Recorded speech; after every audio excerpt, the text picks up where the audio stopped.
नमस्ते साथियों। आज आपके लिए आखिर वो घड़ी आ ही गई है जिसकी आप प्रतीक्षा कर रहे थे। हो सकता है कुछ ही समय में आज आपको इंग्लिश रीट लेवल 2 का रिजल्ट जो है वो बोर्ड के द्वारा मिल जाए, इसकी प्रबल संभावनाएं हैं। तो चलो आज का दिन आपके लिए बड़ा ऐतिहासिक हो। साथ ही साथ दूसरे हमारे जो अभ्यर्थी हैं जिन्होंने परीक्षा दे दी है और वो भी प्रतीक्षा कर रहे हैं कि उनका परिणाम भी आ जाए, तो हमारे हिंदी और संस्कृत के जो अभ्यर्थी हैं उनके रिजल्ट का भी काउंटडाउन शुरू हो चुका है। तो आज अंग्रेजी के विद्यार्थियों के जीवन में वो घड़ी आने वाली है जिसकी वो प्रतीक्षा कई समय से कर रहे थे। मित्रों, सफलता और असफलता के मध्य में मैं हमेशा कहता हूं कि एक बहुत झीना पर्दा होता है। आज का जो दिन है वो दिन आप महसूस करेंगे कि जैसे ही परीक्षा का परिणाम आपके समक्ष होगा और वो झीना पर्दा जब खुल जाएगा तो आप बिल्कुल मंच के ऊपर दर्शकों के सामने होंगे और जिस तरह से ऐसा लगेगा आपको कि आज से मेरे जीवन में बहुत बड़ा परिवर्तन भूचाल की तरह आ गया है। आप अपने आप को बहुत हल्का महसूस करने लगेंगे, बड़ा खुश महसूस करने लगेंगे, क्योंकि आप तो वही हैं लेकिन आज आपका समय बदलने वाला है। इसीलिए किसी बहुत समझदार व्यक्ति ने यह कहा कि समय बड़ा बलवान है, नहीं पुरुष बलवान। इसलिए समय की जिन्होंने कद्र की है, आज समय उनको जरूर कहीं न कहीं रिवार्ड देगा, है ना, उसका पुरस्कार देने वाला है। तो आप सबके लिए मैं मंगल कामनाएं करता हूं।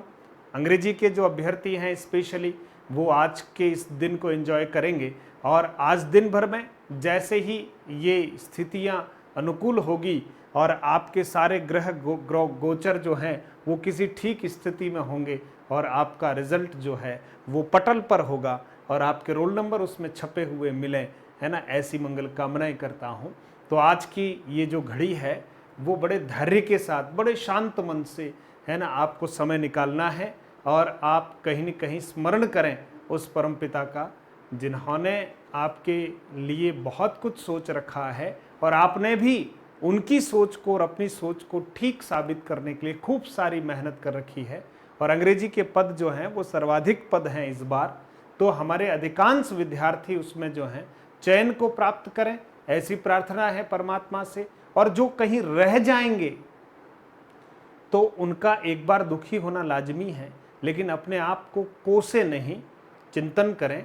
कुछ गलतियां, कुछ कमियां हमसे हो गई हैं, उन पर फिर से पुनर्विचार करें और आगामी अवसर का इस तरह से उपयोग करें कि ये जो अवसर आज आपको मिला है उसको कहीं हम ठीक तरह से नहीं बुना पाए थे तो आने वाले अवसर को बहुत अच्छे से बुना पाएंगे।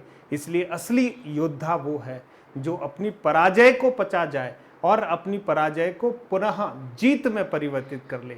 इसलिए मैं सभी सफल अभ्यर्थियों को भी अपनी ओर से बहुत सारी शुभकामनाएं देता हूं और कहीं रोल नंबर नहीं छपे तो बहुत ज़्यादा आप नेगेटिव नहीं सोचेंगे, बस चिंतन करेंगे, क्योंकि हमेशा कहता हूं कि ये परीक्षाओं के परिणाम ही जीवन नहीं है। जीवन का एक अंग है कि आप किसी परीक्षा में सकारात्मक परिणाम के साथ उत्तीर्ण हो जाएं और ये एक सतत क्रम है, प्रक्रिया है। आपने खूब मेहनत की है तो फल भी आप ही को मिलेगा और अगर कहीं कमी रह गई है तो कहीं नुकसान भी आप ही को उठाना पड़ेगा, लेकिन कहीं ऐसा ना हो कि हम बहुत ज़्यादा अवसादग्रस्त हो जाएं। तो मैं दोनों तरह के अभ्यर्थियों से अपील करूंगा कि मुस्कुराते हुए धैर्य के साथ आज के समय की आप प्रतीक्षा कीजिएगा और जैसे ही रिजल्ट आपके समक्ष होगा, है ना, आप अपने रोल नंबर को देखिएगा और परमात्मा ईश्वर, है ना, आपके जीवन में खूब खुशहाली लाएं, ऐसी मंगल कामनाएं करता हूं मित्रों। तो हिंदी के अभ्यर्थी और संस्कृत के अभ्यर्थी भी तैयार रहेंगे, इनके रिजल्ट्स भी आने वाले हैं। और आज अंग्रेजी के अभ्यर्थी जो हैं और हमारे उर्दू और जो पंजाबी ऐसे विषय हैं छोटे मोटे, उनके रिजल्ट भी शायद एक साथ इसकी अंग्रेजी के साथ आ सकते हैं। तो बहुत बहुत धन्यवाद मित्रों। जीवन में आगे बढ़ने का संकल्प आपने कर रखा है तो बस इस परिणाम को भी बहुत अच्छे से स्वीकार करेंगे और फिर हम आगे बढ़ने का प्रयास करेंगे, क्योंकि ये सफलता आपके जीवन में एक पड़ाव है, अंतिम पड़ाव नहीं है। और जीवन में अगर आज हमको कहीं असफलता का सामना करना पड़े तो आप समझें कि ये भी सफलता के सोपान में एक प्रक्रिया और एक पड़ाव है। हम सफल होकर ही मानेंगे, क्योंकि अभी तो हमने लड़ाई शुरू की है। बहुत बहुत धन्यवाद मित्रों, बहुत बहुत धन्यवाद।